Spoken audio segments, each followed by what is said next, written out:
Señor, te doy gracias una vez más. Qué maravilla que podemos ir a ti.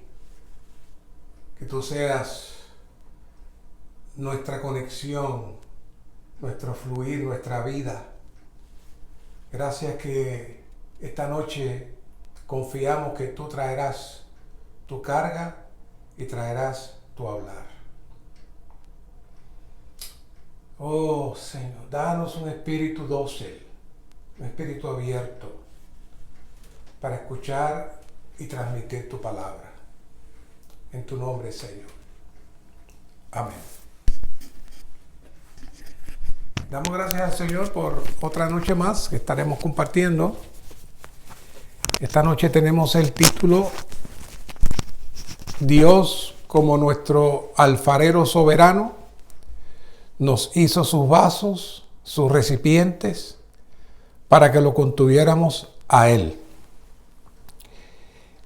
Y nos gustaría leer la afirmación clave, que es básicamente un gran resumen del mensaje, pero encierra el contenido intrínseco del mensaje en esta afirmación clave, que es: Dios, nuestro alfarero, nos ha creado soberanamente como sus vasos, sus recipientes, para contenerlo a Él mismo según su predestinación.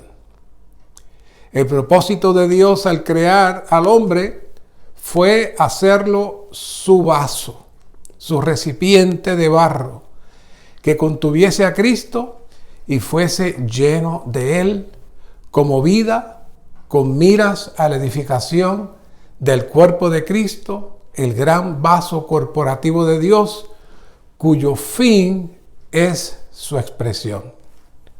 ¡Qué maravilla! Como le dije, un resumen hermoso de la carga de esta noche. Y el punto 1 y el punto 2, con excepción de alguna variación, está muy ligado al bosquejo.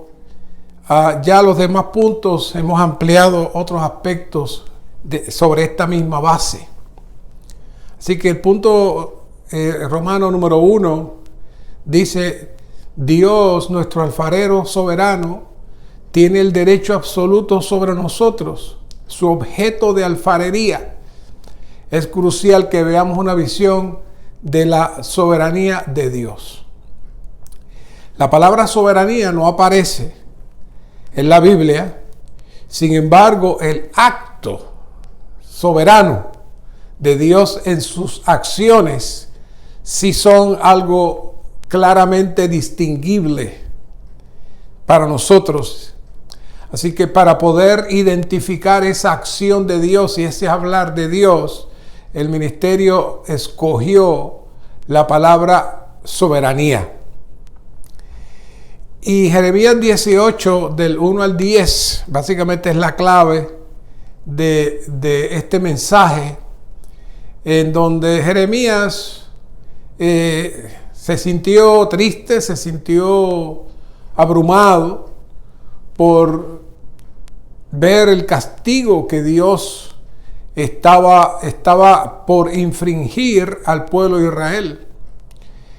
Así es que, aunque no lo dijo de una manera abierta, Dios percibió la resistencia de Jeremías ante la acción de Dios. Así es que Dios, para puntualizar su palabra, lo lleva a la casa de un alfarero.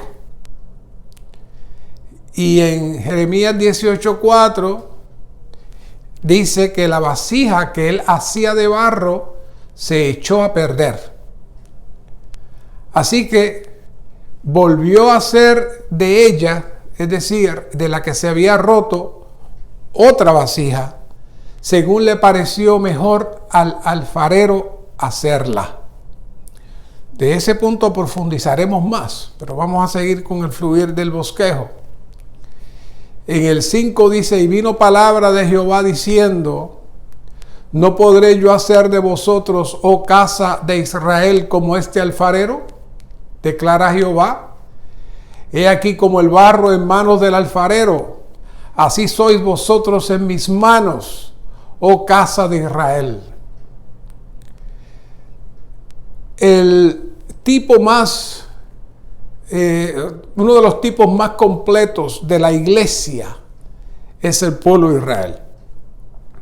El primero es Eva y luego tenemos el pueblo de Israel.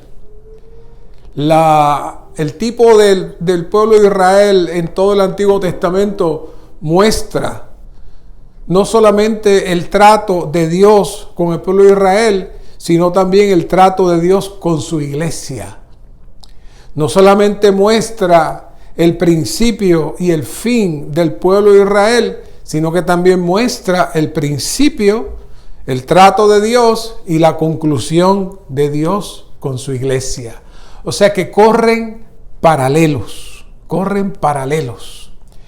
Inclusive desde mucho antes de yo llegar al recobro del Señor, ya estaba yo escuchando que la construcción, por ejemplo, del templo, la destrucción del templo implicó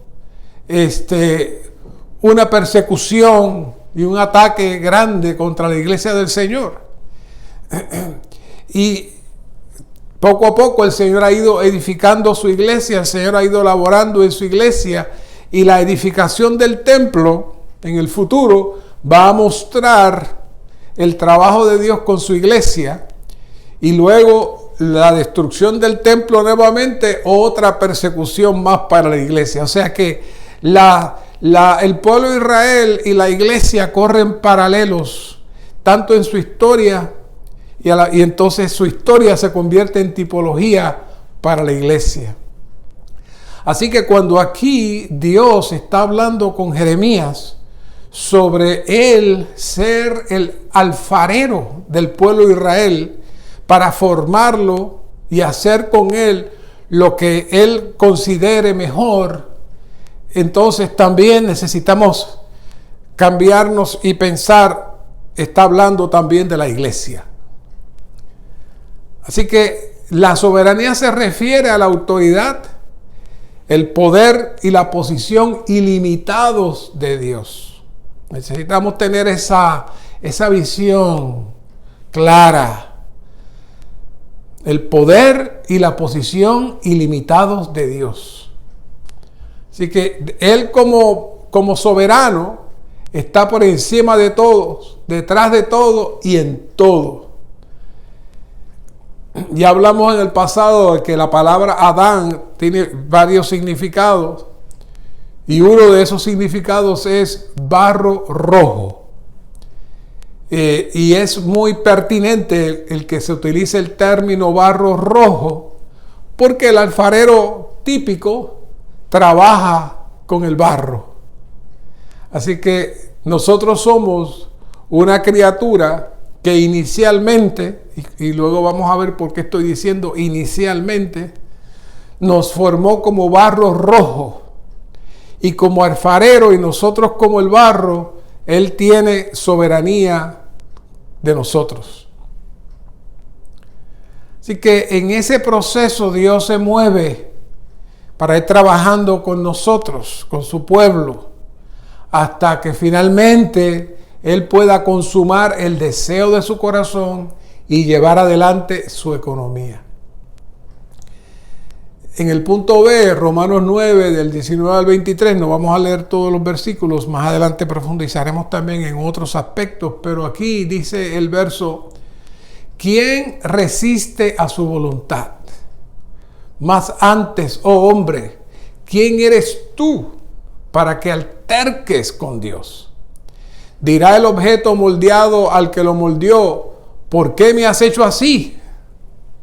Así que básicamente en Romanos, Dios está presentando, el apóstol está presentando la carga de Dios de que el objeto, el recipiente de barro, no tiene autoridad para altercar con el alfarero. No tiene autoridad para resistirse al alfarero. Así que esperamos que el Señor nos dé la visión clara de que sobre todas las cosas somos criaturas de Dios, Él es nuestro creador y Él nos forjó, nos formó y va a moverse conforme a su deseo para cumplir su plan.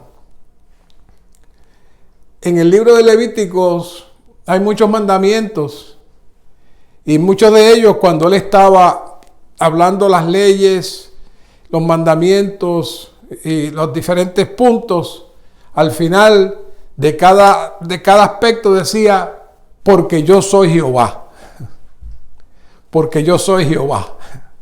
En otras palabras, porque yo lo digo. Así que ustedes van a hacer esto, van a hacer esto, van a hacer esto, van a hacer esto, van a hacer esto, porque yo soy Jehová. Así que no me pregunten, no me contradigan, no, yo lo digo porque eso hay que hacerlo así. Y quiero traer una pequeña palabra adicional dentro de ese aspecto. En la vida familiar, como hemos dicho, es el tipo y es a la vez el cristal que refleja muchas cosas en los misterios de Dios. Y uno de los aspectos que podemos ver es la relación de Dios con su pueblo, la relación de Dios con su iglesia, la vemos también en la vida familiar. Y el apóstol Pablo en Efesios 6:1 nos trae el siguiente versículo, dice, hijos, obedeced en el Señor a vuestros padres. Y en el 4 dice, y vosotros padres, no provoquéis a ira a vuestros hijos. En la conferencia, cuando el hermano estaba dando este mensaje, el hermano Mark dijo que él se acordaba cuando él era un jovencito un poco travieso, y a veces el padre lo enviaba a hacer cosas y a él no le gustaban. Y le decía al papá, ¿por qué tengo yo que hacer eso? Y el papá le decía, porque yo soy tu papá. Y en esos tiempos se daba mucho ese principio de respeto al padre y de respuesta a la orden del padre. Lamentablemente hay un cambio generacional.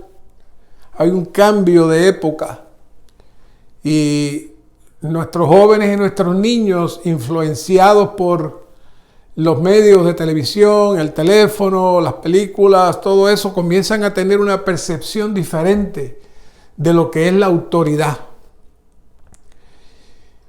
Y eso hace que muchas veces nuestros jóvenes nos cuestionen, nos reten, quieran ir por encima de las instrucciones que les damos.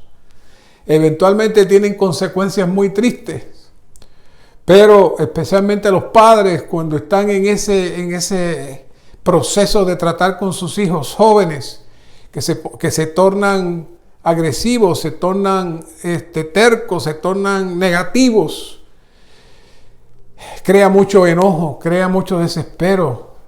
Y surge la violencia entre los padres con los hijos. Así que vemos que sí, el apóstol Pablo tenía una profunda preocupación, no solamente en la manera que los padres tratan a sus hijos, sino la manera que los hijos tratan a sus padres, sino también la manera en que los padres tratan a sus hijos. Casi nunca le damos mucha profundidad a esa parte donde dice, padres, no provoquéis a ira a vuestros hijos. Así que esa situación familiar es un espejo. Es un espejo de lo que está aconteciendo en cuanto al propósito de Dios. Aún en la tierra vemos ese espejo en la familia. Entonces la pregunta que tenemos que hacernos es, ¿por qué los hijos retan a sus padres? ¿Por qué antes no se daba eso tanto y ahora se da más? Bueno, especialmente en la vida de la iglesia, tenemos que tomar mucho al Señor para tratar con nuestros hijos en la dimensión de Dios y no en el ámbito natural. Porque si tratamos con nuestros hijos en el ámbito natural, aunque tengamos la razón, y entramos a trabajar con ellos a nivel personal, por las ofensas que ellos nos causan, entonces eso es lo que Pablo llama provocar a ira a nuestros hijos. No está diciendo si tenemos la razón o no, sino que si lo que hacemos provoca a ira a nuestros hijos, estamos en el ambiente de Satanás. Y eso crea un resentimiento. Y eso abre las puertas a la rebelión. Y abre las puertas al choque de autoridad. Y cuando eso continúa, lamentablemente esa rebelión, esa falta de respeto a la autoridad, se extiende también a toda autoridad. Las autoridades humanas e inclusive a Dios. Y muchos de nuestros jóvenes se tornan rebeldes contra Dios. Y vemos hoy en día un desorden muy grande, por lo menos en Estados Unidos hay un desorden muy grande, en donde se ocurre cualquier cosa con razón o sin razón. Hay un reto constante en contra de la autoridad. Pero eso no nació ahí. Eso nació en las casas de las familias. Así que todo esto del asunto del alfarero, por eso dije que esto es una palabra adicional que quise insertar aquí. Por un lado, Dios nos dice, yo soy Jehová, me obedeces. Pero por otro lado, tenemos que darnos cuenta que necesitamos trabajar con nuestras familias para que aprendan a respetar la autoridad y aprendan a obedecer al Señor. Porque en los postreros días, esas son una de las señales en donde no hay respeto por Dios, no hay respeto a la autoridad. Y entonces Satanás pone duda, inclusive de la existencia de Dios y la existencia de todo lo que se dice de Dios en nuestros jóvenes, y vemos los resultados. Así que cuando Dios habla como soberano, habla como el que forma sus criaturas, pero Dios tiene un propósito. Dios no hace nada caprichoso. Dios no hace nada porque quiso hacerlo. No. Detrás de sus acciones se está moviendo su deseo, se está moviendo su voluntad para conseguir su deseo y su plan. Nosotros no lo vemos, pero Él lo ve. Por eso necesitamos tener un corazón humilde y tener un corazón manso, de tal manera que podamos recibir la amonestación del Señor, el trato del Señor en diferentes circunstancias de nuestra vida. Si no tenemos un corazón humilde delante del Señor, será muy difícil poder disfrutar de sus bendiciones y estar en paz. Por eso estos versos son muy importantes. ¿O no tiene autoridad el alfarero sobre el barro para hacer de la misma masa un vaso para honra y otro para deshonra? Así que Dios es nuestro alfarero y nosotros somos el barro en sus manos. Dios, nuestro alfarero, es soberano. Dios tiene el derecho absoluto sobre nosotros con respecto a nosotros. Él tiene el derecho a hacer todo lo que Él desee. Si Dios quiere, Él puede hacer un vaso para honra y otro para deshonra. Así que la soberanía de Dios es la base de su elección y su elección depende de su soberanía. Lo traemos así porque es así. Y tenemos que aceptarlo. Y punto. Amén. Es así. Pero vamos a indagar, vamos a profundizar un poquito más en eso. En el número romano 2 dice, Dios nuestro alfarero nos ha creado soberanamente como sus vasos. Ahí vamos a empezar a ver por qué Dios es soberano para cumplir su deseo. Sus vasos, sus recipientes, para contenerlo a Él mismo según su predestinación. Y esta noche vamos a profundizar un poco en lo que es la elección, lo que es la predestinación.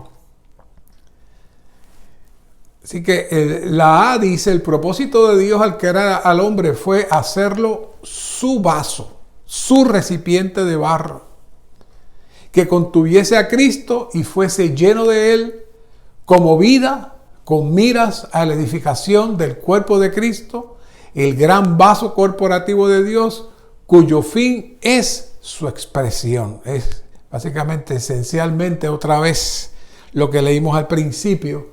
Dios se está moviendo porque Él necesita un recipiente que contenga a Cristo para que pueda producirse la edificación del cuerpo de Cristo y se produzca un vaso corporativo.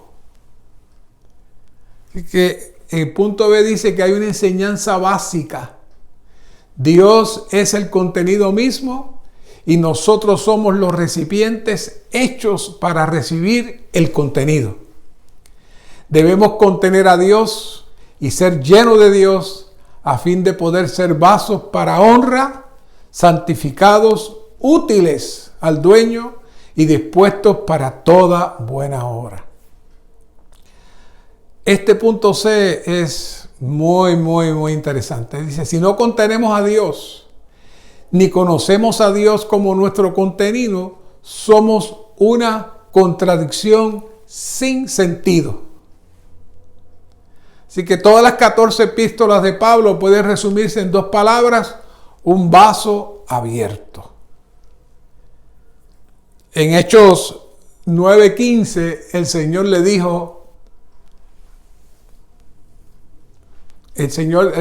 al emisario, ve, porque vaso escogido me es este, para llevar mi nombre en presencia de los gentiles y de reyes y de los hijos de Israel. Es decir, que el Señor estaba viendo a Pablo como un vaso. Un vaso que iba a contenerle a él para completar su economía y para que pudiese moverse adelante su deseo en toda la tierra. Pablo se movió en toda la tierra. Se expandió su palabra hasta el día de hoy. Sigue el hermano, aunque no está vivo, su revelación sigue fluyendo constantemente, más y más. Así que el grado en que Dios se imparte dentro de nosotros depende de cuánto nosotros nos abramos. Así que el Señor espera que nosotros le amemos, nos mantengamos abiertos a Él.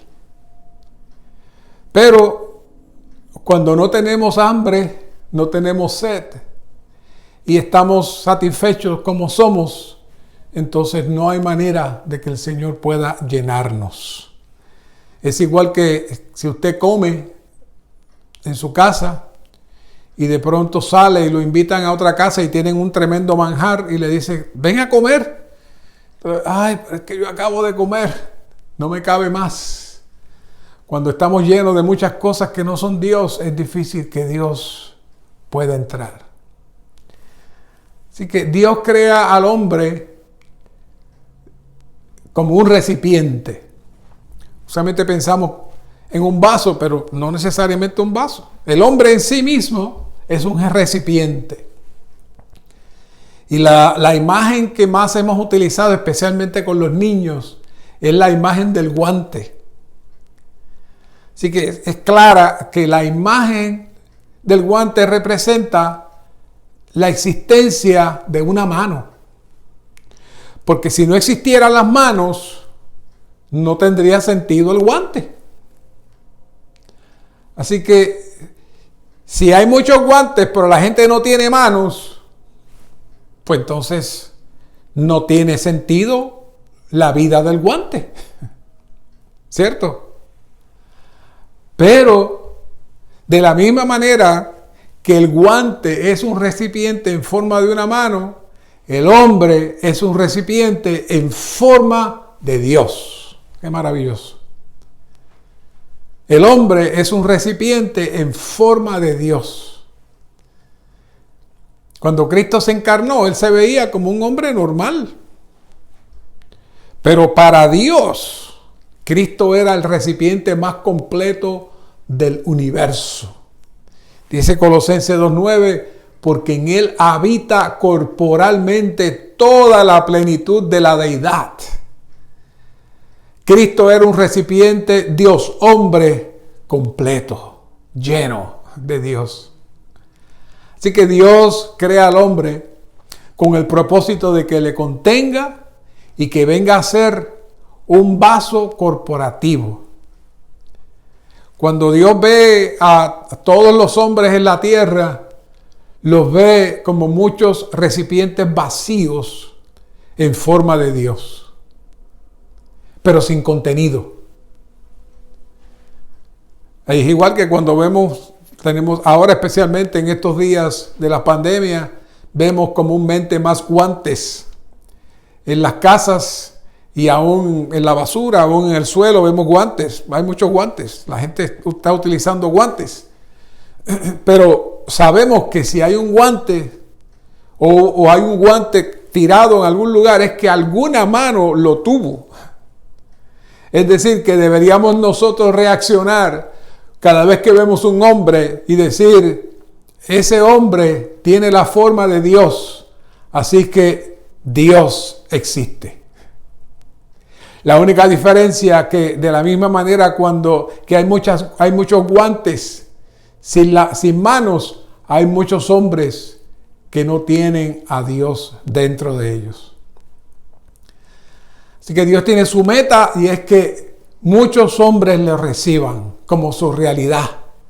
Y cuando todos esos hombres, cuando muchos hombres lo reciban en su interior, esos muchos vasos vienen a ser un solo vaso que el apóstol Pablo le llama el cuerpo de Cristo. El cuerpo de Cristo. Todos nosotros al recibir al Señor en nuestro espíritu y dejarnos que el Señor nos utilice como Él desea, entonces comenzamos a proyectar y hacer en nuestra vida individual una proyección de la vida corporativa, de lo que Dios está haciendo. Y lo mismo que el Señor está haciendo en Japón, y está haciendo en China, y está haciendo en España, y está haciendo en Estados Unidos, en Colombia. Es el mismo Dios. Y está laborando con todos los hombres de igual manera. Así que lo que sienten los santos en Colombia son lo mismo que sentimos los santos acá. Por eso ustedes no me conocen, pero cuando yo les hablo, ustedes entienden lo que estamos diciendo, porque estamos hablando del mismo idioma del que está dentro de nosotros. Eso es el cuerpo de Cristo.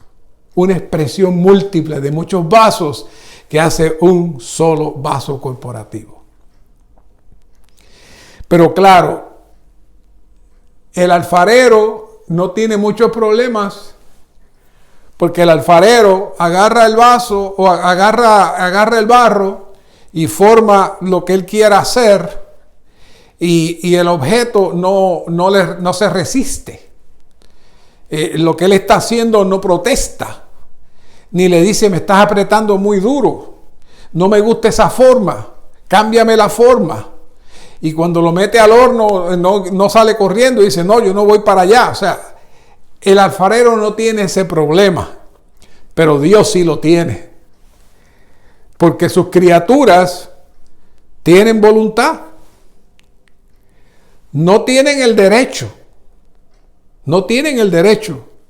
de irse en contra de Dios, pero sí tienen voluntad propia para irse en contra de Dios. Y cuando eso acontece, entonces se entorpece el proceso de poder cumplir el propósito por el cual el recipiente fue hecho. Así que el hombre es un recipiente de 3 partes: espíritu, alma y cuerpo. Y una vez que Cristo llega al espíritu del hombre, Dios desea avanzar hasta que lo llene por completo, hasta la plena redención de nuestros cuerpos. En eso comienza el proceso de esta llenura, hasta la plena redención de nuestros cuerpos. Así que esos primeros 2 capítulos, esos primeros 2 números romanos que estuvimos hablando, es una presentación muy hermosa de los hermanos, nos dan una visión de toda la carga de este mensaje, pero nos gustaría ahora profundizar un poco más en el tiempo que nos queda en estas 3 palabras: presciencia, elección y predestinación por su amor. Y todavía muchas personas, muchos hermanos, no están muy acostumbrados a la palabra presciencia, y a veces piensa que uno está diciendo la palabra mal dicha. Ellos creen que es presencia, pero no. Esa palabra no es un invento nuestro. La utiliza el apóstol Pedro en 1 de Pedro 1:2. Y dice: escogidos según la presciencia de Dios Padre en santificación del Espíritu, para la obediencia y la aspersión de la sangre de Jesucristo, gracia y paz os sean multiplicadas. La presciencia es la capacidad de Dios de conocer todas las cosas antes que acontezcan.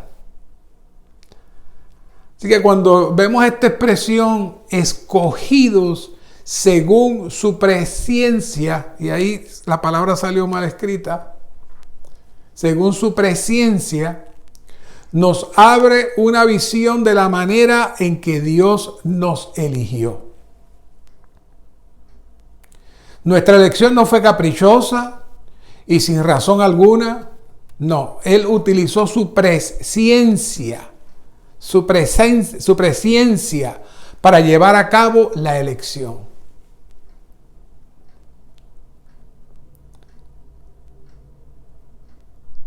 Es decir, Él pudo ver quiénes íbamos a ser nosotros al movernos y al mover nuestra voluntad. Y Él pudo ver cuáles de nosotros iban a ser el material apropiado para su elección. Efesios 1:4 dice: según nos escogió en Él antes de la fundación del mundo, para que fuésemos santos y sin manchas delante de Él en amor. Así que aquí tenemos dos frases. Si las juntamos, dice: según nos escogió en Él, delante de Él en amor. Así que Él nos escoge dentro de un sinnúmero de personas. Él nos escogió y nos escogió primeramente en Él. Según nos escogió en Él. ¿En quién? Nos escogió en Cristo. ¿Cómo nos puede escoger en Cristo antes de la fundación del mundo? Por su presciencia. ¿Qué significa ser escogidos en Él? Bueno, porque aquellos que abrieron su corazón al Señor, aquellos que iban a dar su vida al Señor, que tenían un corazón para el Señor, entonces esos eran el medio que Dios tenía para escoger. Escogidos en Él. Entonces, si ponemos las dos expresiones juntas de Efesios 1:4, según nos escogió en Él, delante de Él en amor. Eso nos da una clave de por qué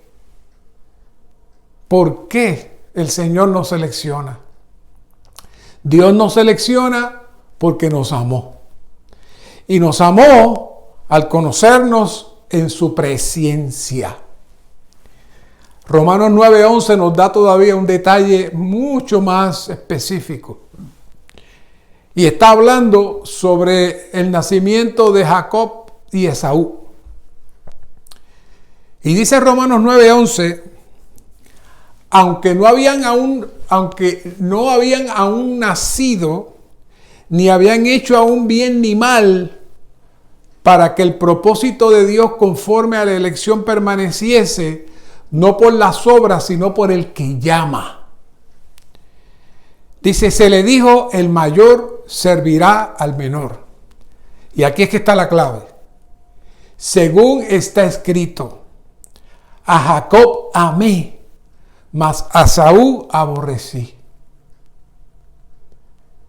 Entonces, si ponemos los versos juntos otra vez, dice, aunque no habían aún nacido, ni habían hecho bien ni mal, a Jacob amé, mas a Esaú aborrecí.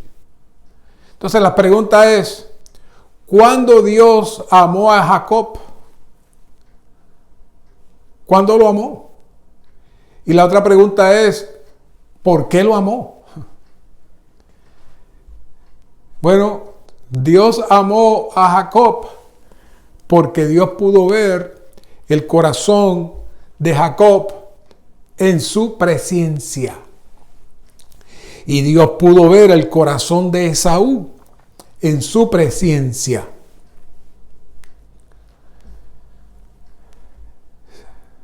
Satanás no le puede decir a Dios, es que tú lo hiciste así. Ese es tu problema, ¿por qué lo estás juzgando? No, Dios le va a decir, yo hice las piezas, pero las piezas tienen voluntad para decidir qué camino seguir. No tiene la autoridad ni el derecho de ir en contra mía, pero el que lo quiera hacer, lo hace.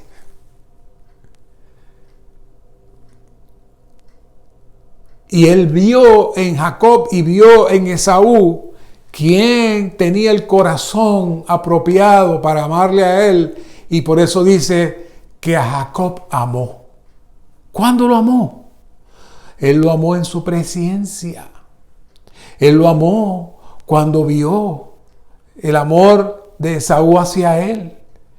Y cuando aborreció a Esaú, lo vio en su presencia. Él vio que el corazón de Esaú no era un corazón para él y lo aborreció. Por eso en Romanos 8:29 dice, porque a los que antes conoció, también los predestinó para que fuesen hechos conformes a la imagen de su Hijo, para que Él sea el primogénito entre muchos hermanos.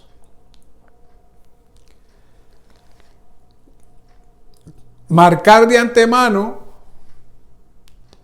es el proceso o el procedimiento, o sea que Él los escogió antes y entonces luego los predestina.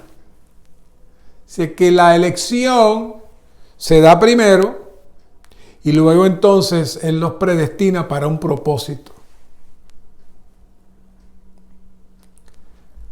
Así que primero Dios nos escoge y luego nos marca de antemano, es decir, antes de la fundación del mundo, para un determinado destino. ¿Cómo nos escoge?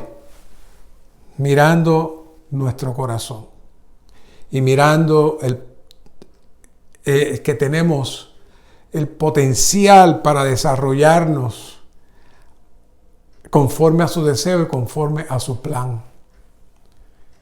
Damos gloria al Señor que si usted está escuchando hasta esta hora este mensaje y no lo ha apagado para irse a ver otra cosa, es porque usted ha sido seleccionado definitivamente. Definitivamente Hay algo en usted que le atrae de Dios. Hay algo en usted que siente el hambre y la sed de Dios. Y esa es la señal de que el Señor lo amó a usted. Damos gloria al Señor por eso. Así que como criaturas de Dios, fuimos predestinados para ser hijos de Dios aún antes de ser creados.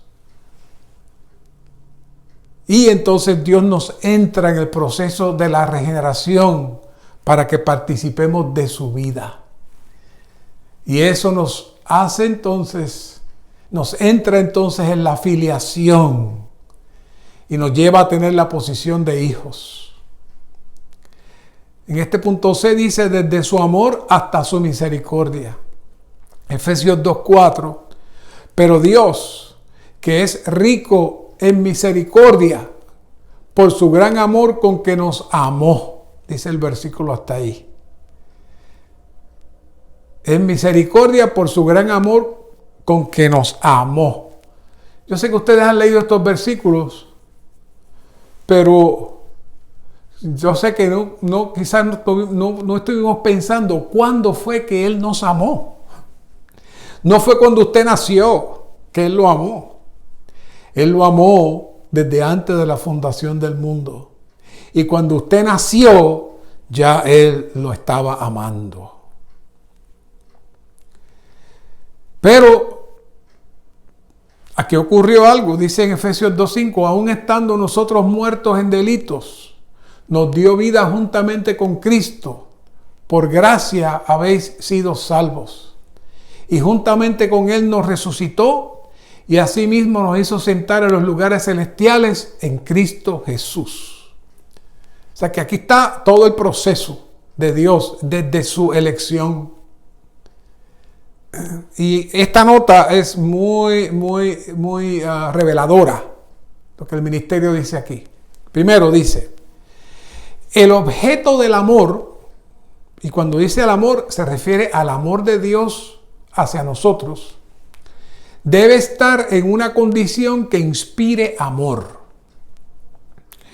O sea que cuando el Señor nos amó antes de la fundación del mundo, nuestra condición inspiraba amor al Señor. Por eso dice, a Jacob amé y a Esaú aborrecí. ¿Qué hizo Jacob? Sencillamente Dios pudo ver el corazón de Jacob y eso inspiró amor en Dios. Pero el objeto de la misericordia siempre se encuentra en una situación lastimosa. Así que cuando el Señor nos elige a nosotros, Él nos elige por amor. Pero luego entramos en una segunda etapa. Y es que después de haber sido elegidos, caímos. El hombre cayó, se contaminó completamente. El hombre cayó y se contaminó completamente. Y entonces Dios produce entonces la misericordia. Dice que la misericordia de Dios va más allá que su amor.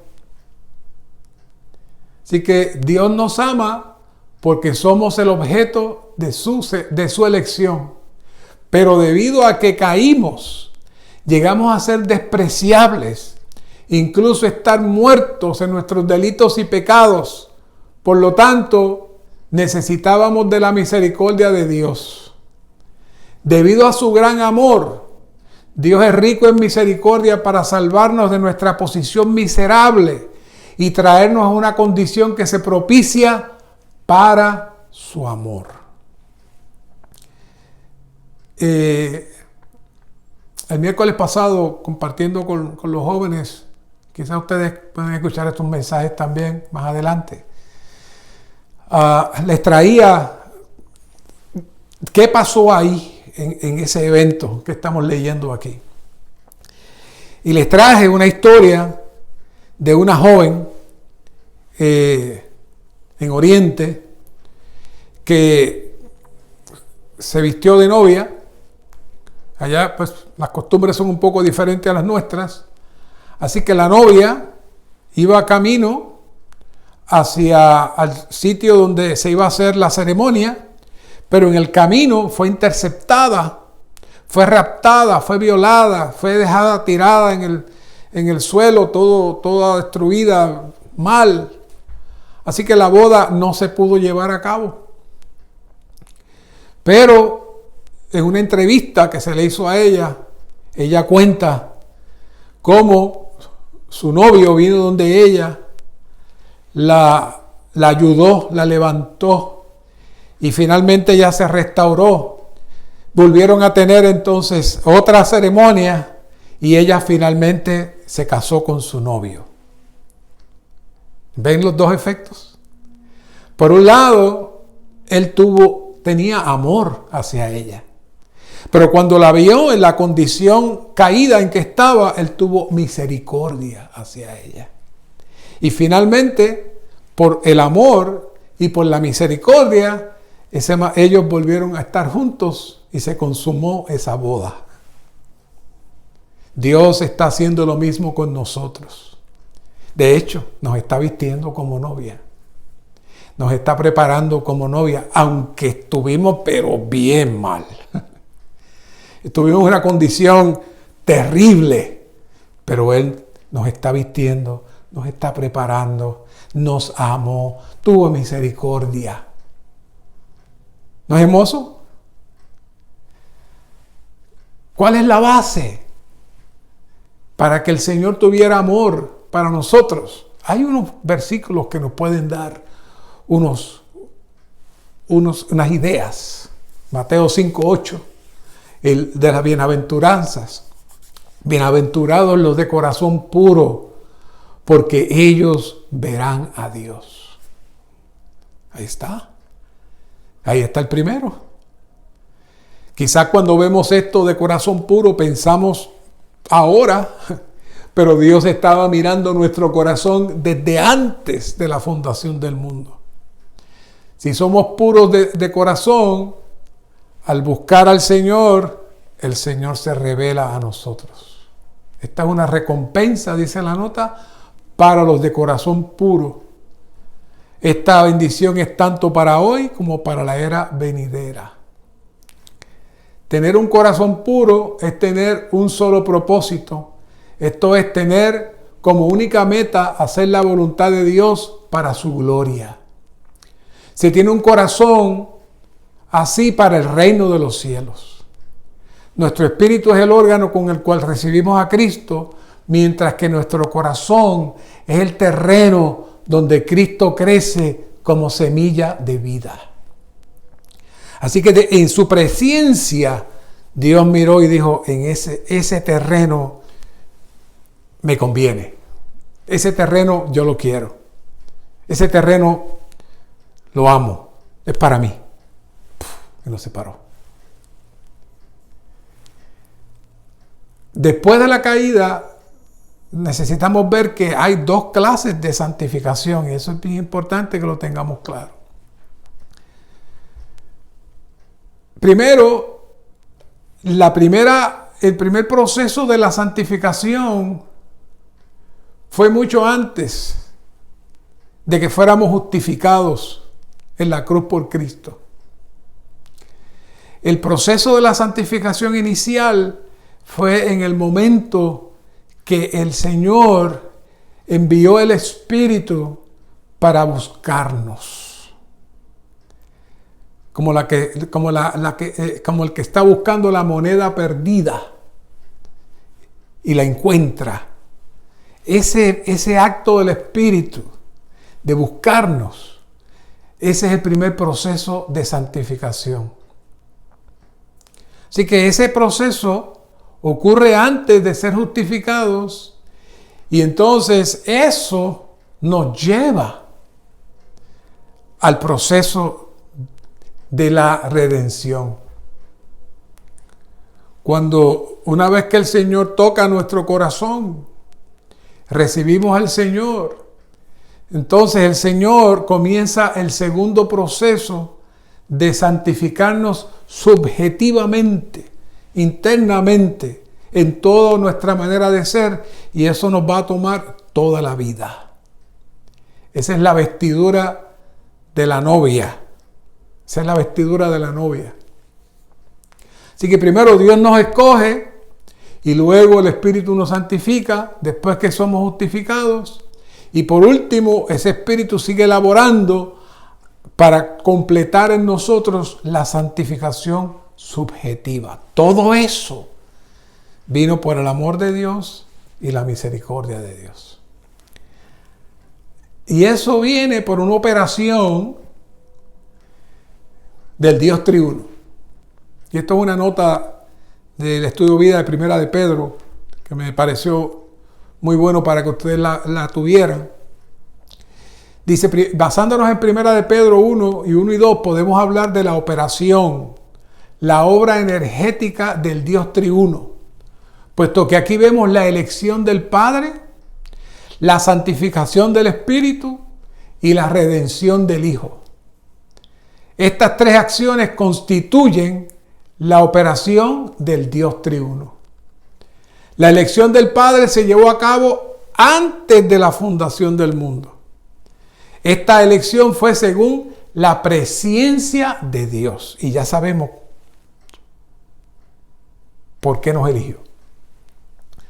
Lo que dice Pedro 1:2 concuerda con lo que dice Pablo en Efesios 1 y Romanos 8, donde se nos dice que en la eternidad, antes de la fundación del mundo, Dios nos escogió según su presciencia. En esto consiste la elección de Dios. Después de esto, el Espíritu viene para llevar a efecto la elección de Dios.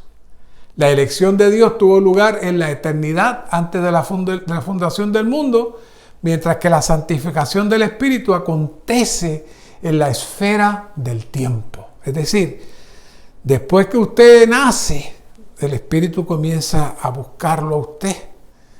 Comienza a buscarlo a usted hasta que finalmente lo encuentra y lo toca. Dice, nosotros nos encontrábamos vagando sin rumbo alguno.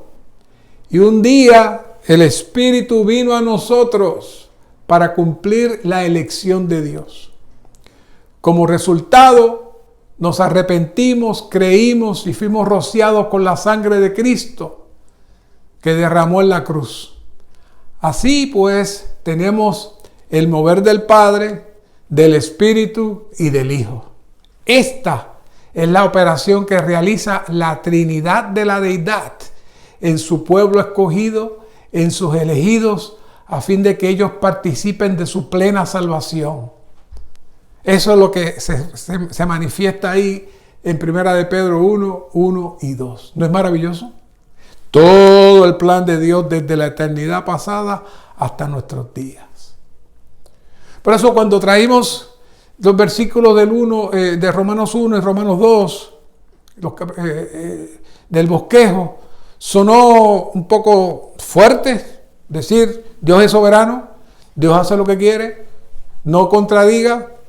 Está bien, lo hacemos, papá. Pero es dulce cuando miramos dentro de las interioridades de Dios y miramos los detalles de lo que Dios dice, entonces podemos ver con más claridad la autoridad de Dios sobre nosotros. Podemos ver con más claridad y aceptarlo con más dulzura, que este Dios soberano nos trabaje con nosotros. Y aquí entramos a este título que dice vasos de misericordia para honra y gloria.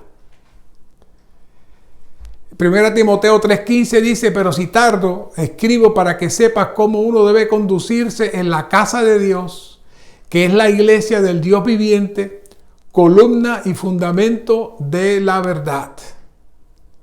Dice la nota ahí, la realidad de esta casa, como morada del Dios viviente, está en nuestro espíritu. Debemos vivir y actuar en nuestro espíritu para que en esta casa Dios sea manifestado como el Dios viviente. Es decir, ahora el recipiente somos muchas moradas y estas moradas es una casa.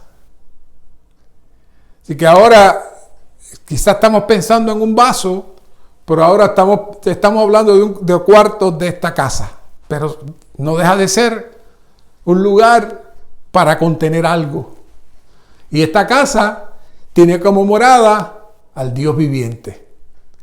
De esa manera nos convertimos ahora en un recipiente casa para contener a Dios. Efesios 2:19 dice: así que ya no sois extranjeros ni peregrinos, sino conciudadanos de los santos y miembros de la familia de Dios.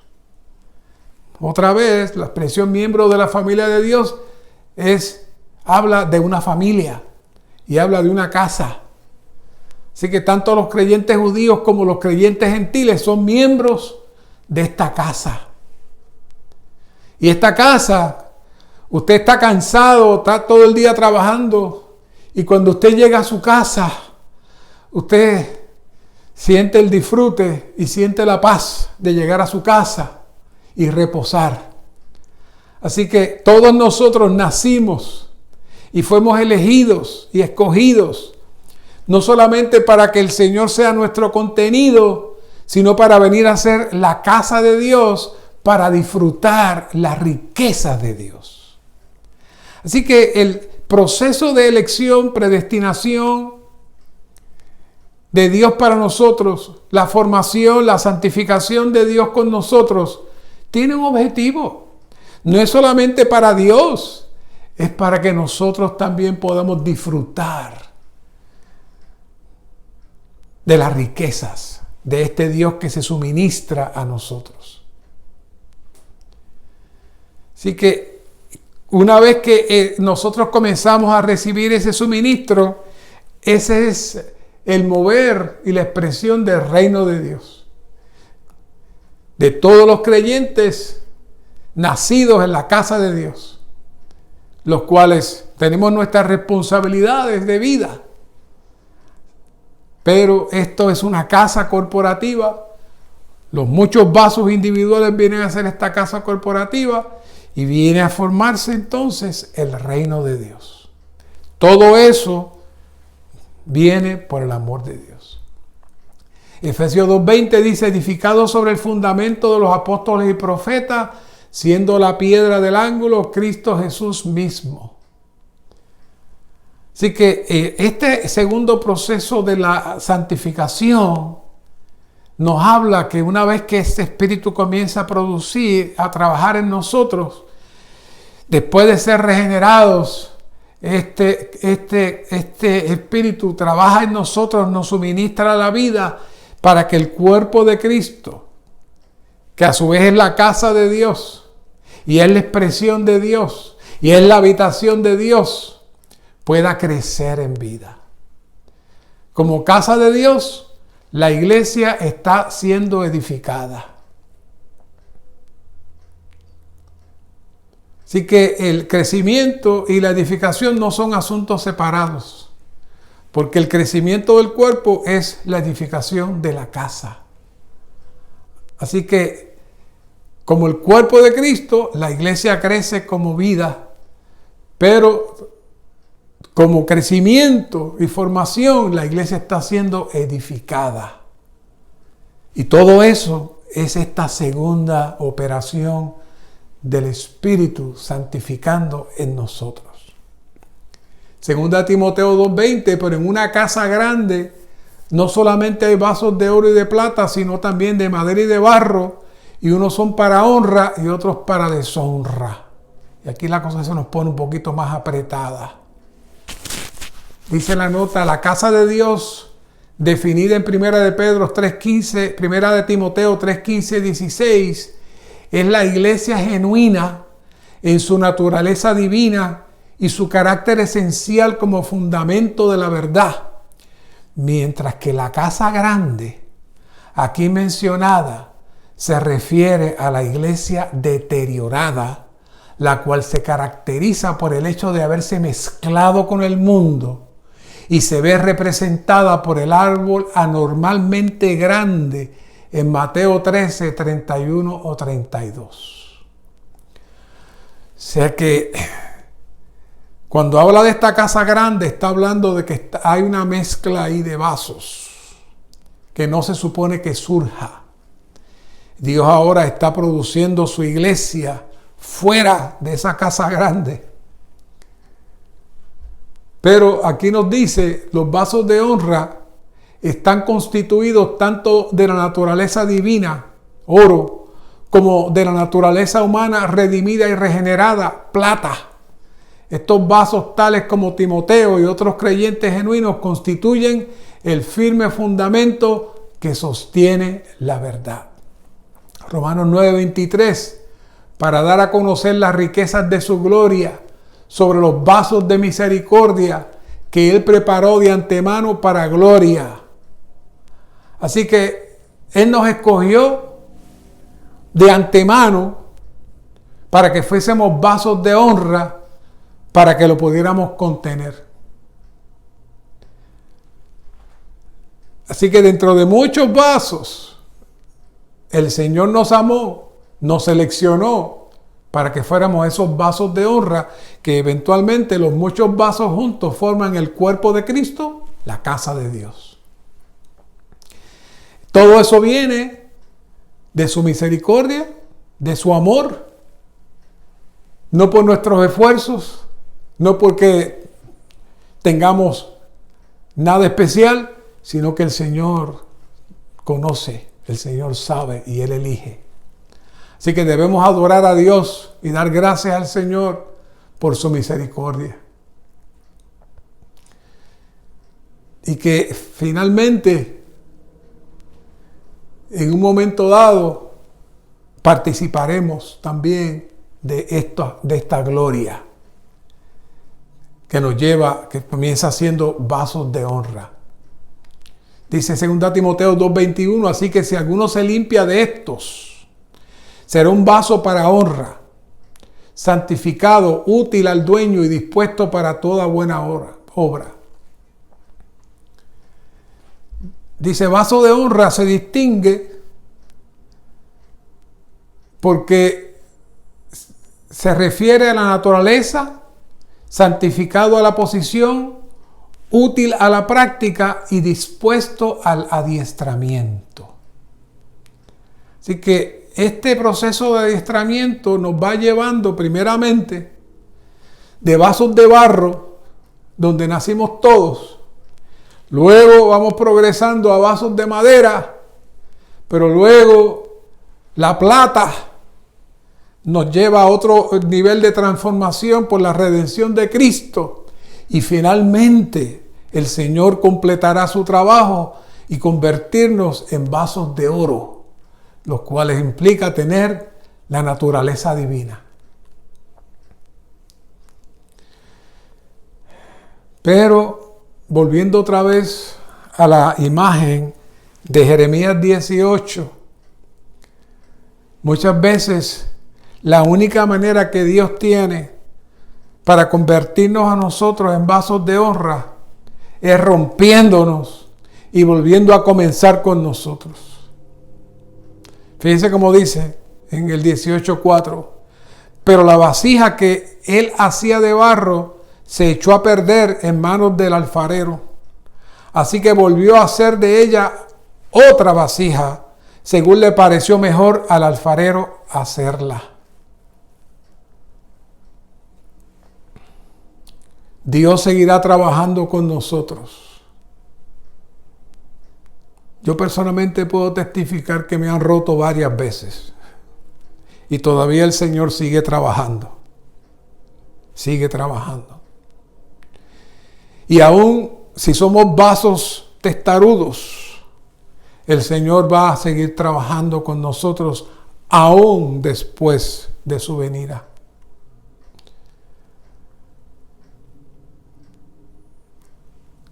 este recipiente, contrario a los demás recipientes, tiene voluntad y se resiste. Y muchas veces atrasa el proceso de Dios. Así que no piense que porque usted ya nació, ya usted es un vaso formado. No. Aún hace falta mucho proceso de ajuste. Finalmente fuego hasta que la obra esté terminada. En otras palabras, todavía no somos un recipiente terminado. Acuérdense que el contenido del recipiente comienza, en el caso nuestro tenemos varios lugares para irse depositando, comenzando con nuestro espíritu, siguiendo a nuestra alma y finalmente la transformación de nuestros cuerpos.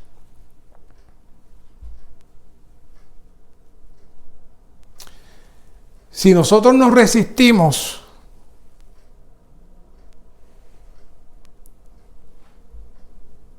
definitivamente el proceso de Dios se atrasa. Pero hay otros que no reciben al Señor, no aceptan al Señor. Se convierten entonces en un guante sin sentido, que llenan el guante de muchas otras cosas que no es Dios. Y entonces hacen que ese vaso se convierta en un vaso de deshonra. Por eso necesitamos predicar el Evangelio para identificar a los hijos de paz que Dios ha seleccionado y que el Espíritu puede iniciar su obra de santificación en ellos y puedan ellos despertar su espíritu y que el Señor pueda hacerlos vasos de honra.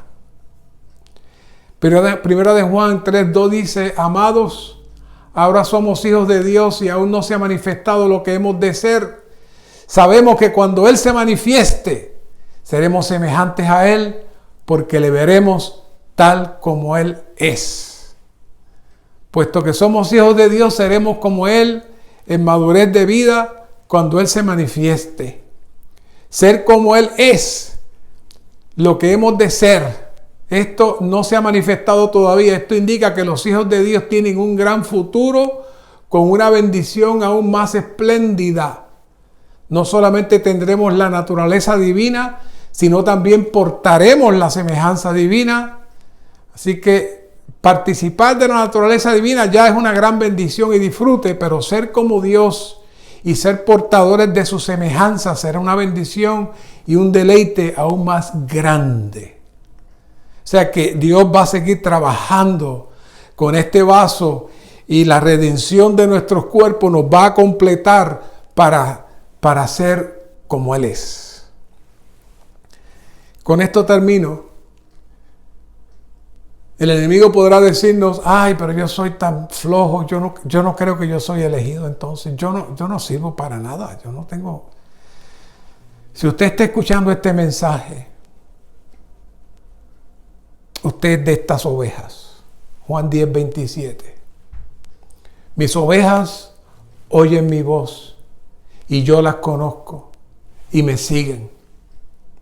Yo les doy vida eterna, y esta es la frase que siempre me ha llenado de paz, cuando dice: no perecerán jamás, ni nadie las arrebatará de mi mano. En este proceso podremos ser procesados, cortados, calentados, destruidos, vueltos a formar, pero nunca pereceremos como los que no tienen al Señor. Damos gracias al Señor por esta palabra maravillosa y de esperanza y de disfrute. Así que en medio de su proceso de fuego, en medio de las situaciones que usted siente que lo están rompiendo, dé gracias al Señor y diga: Señor, tú eres soberano. Tú estás trabajando conmigo. Tú estás haciendo algo que yo no veo. Y aunque me duele, y aunque lo siento, sé que tú estás operando para convertirme en un vaso de honra y eventualmente en un vaso de gloria para tu expresión por la eternidad. Gracias, Señor, por tu amor, por tu misericordia. Gracias que nos elegiste antes de la fundación del mundo y aún después de nuestra caída y de habernos ensuciado. Tú has estado con nosotros. Gracias, Padre. Guarda a los santos que escuchan este mensaje. Permite que esta palabra se haga realidad en ellos. Y no permita que en ninguna manera el enemigo ponga en ellos duda, temor de que tú no puedes completar la obra en ellos. Tú lo prometiste, tú lo cumples, tú nos llamaste, tú completarás lo que has comenzado. Gracias, Señor. Amén.